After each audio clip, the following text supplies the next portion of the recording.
If you like Nutella, you'll love these Nutella stuffed chocolate chip cookies. To start, spoon 10 large teaspoons of Nutella onto a baking tray lined with parchment paper, then chill in the freezer for 1 hour. Meanwhile, prepare your cookie dough by creaming unsalted butter, sugar, and vanilla together with a rubber spatula. This is much easier to do if your butter is at room temperature. Once that's smooth, add an egg and mix until it's fully incorporated, then set the mixture aside. In a new bowl, sift 1 1/3 cups of flour together with baking soda and cornstarch. Sifting your ingredients helps to keep the dough super smooth when it's all mixed together. Give the dry ingredients a quick whisk together, then transfer to the butter and sugar mixture. Use your spatula to mix everything together to form a thick dough, then add a pinch of salt and chocolate chips and stir until just combined. Now to form the cookies, use an ice cream scoop to portion a ball of dough, then flatten it into a disc with your hands.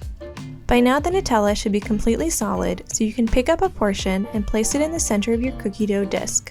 Next, fold and wrap the excess dough around the Nutella, then roll the dough in your hands to form a nice even ball.